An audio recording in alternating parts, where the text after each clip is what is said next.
fortress is our God, a bulwark never failing.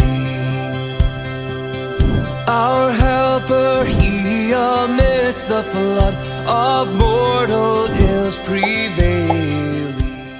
Fala, galera! Olha só, Tudo mais bem, uma Vinícius? vez aqui. E legal. hoje, com a segunda pergunta do Breve Catecismo. Volume 2. E olha quem tá aqui de volta. Olha quem sumiu um vídeo e voltou. Ai, ô.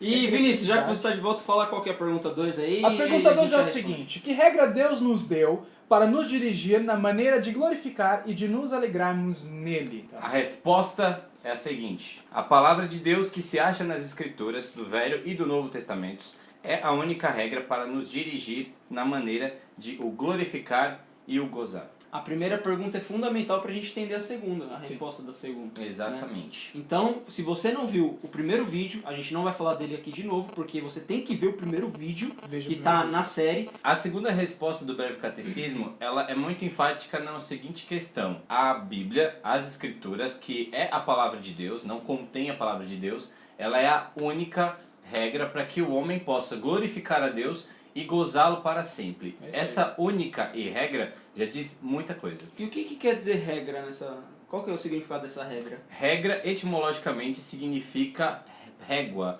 significa ordem, organização. Direção. Direção. Se a primeira pergunta vai dar o fim do homem, a segunda pergunta ela vai dizer como ele vai cumprir com esse fim, como ele vai conseguir alcançar esse fim. E ela é bem enfática. E nós já gravamos um vídeo sobre isso, sobre as escrituras sagradas. Então esse vídeo não é sobre inerrância e sobre infabilidade bíblica. Nós já gravamos sobre isso. É sobre e a falar importância, assistir né? também. Também tá aqui. Mas se a primeira pergunta nos mostra que o nosso fim é realmente glorificar a Deus, como é que nós fazemos isso? Se nós já sabemos em tese o que é glorificar a Deus e o que é gozá-lo para sempre, então por que que a Bíblia, nos dias de hoje, ainda não é a regra única de fé e prática de muitas igrejas? Bom, Everson, a resposta é clara. Incredulidade. As nossas igrejas estão cheias de crentes nominais. E é uma grande crise. Porque quando você tem o fim principal do homem, que é glorificar esse Deus, e apenas crentes nominais que não conhecem a Escritura, como farão isso? Porque sendo a Escritura o material que revela quem é Deus e qual é a sua vontade, não há como glorificá-lo se nós apenas sermos nominais. Se nós apenas vivemos uma pronúncia de cristianismo, uma pronúncia, uma aparência de cristianismo, sendo que nós não vivemos e entendemos a autoridade dessas escrituras. Normalmente o que nós temos nas igrejas são juízes do que é glorificar a Deus ou do que é realmente ser feliz nele. Ou do que é a palavra de Deus, né? A gente tem um problema enquanto a regra, primeiro de não querer cumpri-la. E hoje está cada vez mais na moda você descumprir as regras. Isso é a característica da rebeldia natural do homem que já está ali com o seu pecado e com a sua queda. E quanto mais a gente vai se desfazendo dessa...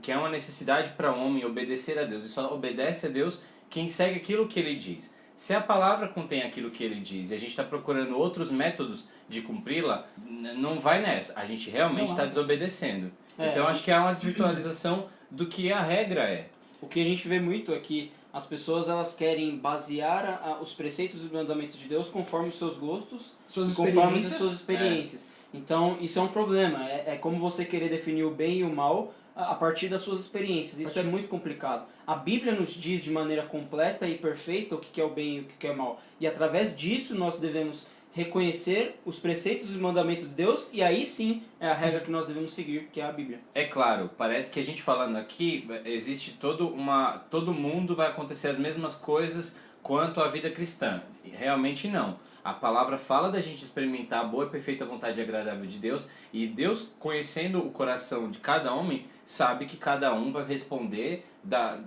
de um tempo diferente, de uma maneira diferente, mas o objetivo é único, as ordens são únicas, as leis são únicas para um objetivo único, porque se a gente tem um Cristo que morre por todo esse povo dele, escolhido por ele, não faz sentido cada um obedecer a sua maneira de ver as coisas por questão de experiência própria. Sim. Cabe a gente raciocinar quanto que a gente está querendo levar como cristianismo. A gente vai ficar julgando a palavra em o que ela está querendo dizer, o que ela não está querendo dizer, o que não. Para mim eu entendo dessa forma, então tá tudo bem. Eu acho que hoje em dia, com o relativismo tão forte na nossa cabeça, A gente não consegue mais olhar para a Escritura e olhar como a palavra de Deus. Eu acho que esse é o problema de não se seguir as regras. A pluralidade tomou conta, né, das nossas vidas e do nosso cristianismo. Subjetividade também, né? Tudo é muito subjetivo hoje em dia, né? Não há aquela questão absoluta. E quando as pessoas se deparam com as doutrinas absolutas de Deus, elas negociam ao máximo, deturpam ao máximo essas doutrinas para fincar com o que elas querem,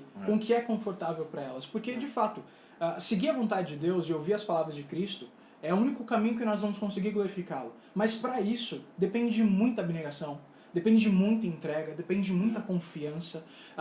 É um chamado para que você cada vez mais diminua, morra para suas vontades, morra para os seus desejos e seja moldado pelo que as Escrituras dizem.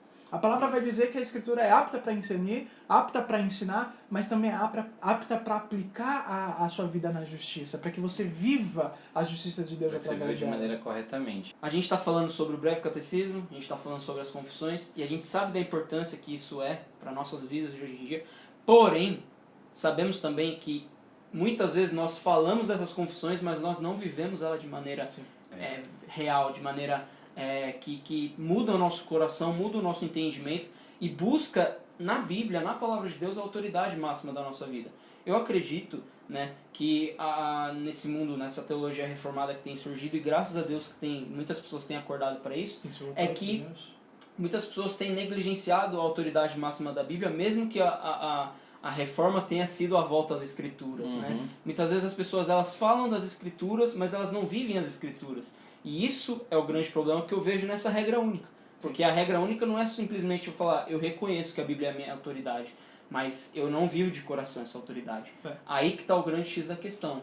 É o modo como nós vivemos, é um cristianismo prático que tem faltado nas nossas vidas. Esse é o problema, não adianta nada você ter o breve catecismo decorado na ponta da língua se o efeito que a Escritura tem que causar em você e nas pessoas à sua volta, ele não existe. E eu acho que a diferença entre o avivamento que a reforma ela trouxe em sua época para o que está acontecendo agora é que a gente, ao mesmo tempo que a gente tem uma geração que cada vez está crescendo esse número de pessoas que estão querendo voltar para a Escritura e sair desse experimentalismo espiritual, ao mesmo tempo acaba dando margem para muita falácia, né? A gente mesmo corre esse risco e, de verdade, a gente se cobra muito porque é muito fácil chegar aqui no YouTube e falar a respeito de todas essas coisas. Mas colocar na prática essas doutrinas, né? é muito difícil, mas precisa ser difícil e precisa ser colocado em prática. Senão, qual o objetivo da vida cristã? As Escrituras não são meras filosofias, elas não tratam apenas de ideias. Elas são doutrinas extremamente práticas. E se realmente nós não vivemos essas doutrinas,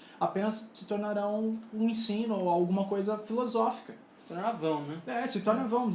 Se não redunda realmente na prática, não faz sentido ser cristão.